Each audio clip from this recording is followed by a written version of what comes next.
Hi, I'm Gwyn from Frayle, and you're watching Tapsody TV. Well, welcome, Gwyn. It's great to have you with us. So my first question to you is, what are your thoughts on the Tapsody app? So I managed to take a look at the Tapsody app. I haven't gone in depth on it, but it seems like a really cool idea. And I really like that the artist has more control over like where they want to have shows, and they can actually get their fans to help them get shows in their area. So I think that's a brilliant idea. Gwyn, can you tell us about Frayle? What influences have shaped your sound? Frayle is, I guess it's been mostly categorized under doom. We like to say that we're lullabies over chaos. It's kind of the intersection of dream pop / trip hop meets sleep, I guess. Sean takes a lot of time getting his tone correct and spends lots of time and money on perfecting his tone. I spend a lot of time writing melodies and lyrics and trying to keep true to our sound. We are heavily influenced by Sleep, King Woman, Chelsea Wolfe. Portishead is a big one. We did a cover of Portishead. Alison Shaw from Cranes. Those are all my vocal influences. But we pull from everywhere, not just from doom or metal. We like to pull from influences from everywhere. And that's kind of how Frayle came to be and our neat little, I guess, niche in the music world. We've heard that the name of your debut studio album, 1692, is derived from the year of the Salem witch trials. Can you tell us a little bit more about this? What influenced the album as a whole? Our debut album, 1692, the name came from obviously the year of the Salem witch trials.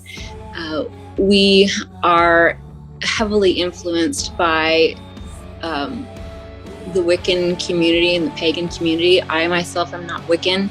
I don't like to be categorized under any particular religion, but I think that, if you listen to the music, there are certainly a lot of religious overtones, or I should say undertones, in the lyrics especially. And we have finished the next album, and it's kind of funny because it kind of marries a lot of horror movie music and religious music as well. So it's kind of a neat intersection. And I'm sorry, I forgot the question. So we have a new album coming out in, I believe, this springtime, although vinyl pressing right now is kind of up in the air and it's taking a lot longer than originally anticipated. But the new album is going to be called Skin and Sorrow. Over the last year and a half, I'm sure a lot of us have had a lot of loss. It's been a time of introspection and just kind of being by yourself and living in your own moment and your own truths. And I think that with me, I wasn't able to see my family because they're in Canada, and I wasn't able to visit them. I also had a few losses, during the time, and it really influenced the writing of this next album. And the album is definitely more of a somber album, although it does have some heavier music, heavier than I think we've done before too. So it's kind of interesting. There are also a couple of songs that are just more aggressive than I think we have ever been. So it's going to be interesting. What do you think of the Dutch, Belgian rock and metal fans? And when will you be back here on tour? We love the Dutch and Belgian fans. We love the Netherlands. We love Belgium. We've been there a couple of times now, playing. I think Sean and I would move to Nijmegen in a heartbeat. We love it there. You guys really appreciate your music. You really pull it apart and listen to it, and you have intelligent questions to ask about the music and about the lyrics. So that, to me, as an artist, that's very refreshing to know that someone's kind of dug deep and not just listening to the surface, which also, it has to be good on a macro and a micro level.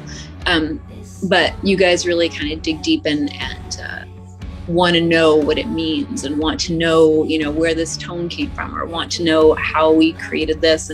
And like, as an artist, when someone recites lyrics back to me, that it just makes me cry. So like going there and you know, singing and wishing people like sing back to me as an artist, is the most validating thing that you can do. So I love it over there. Thank you. Great. Well, are you expecting to be touring anytime soon again here in the area? We expect to be touring over there again, possibly fall time, I believe. We're looking at September, October. And we hope to do our little route again. We love, you know, sticking around that area as well. So we hope to be back there probably the end of September, beginning of October.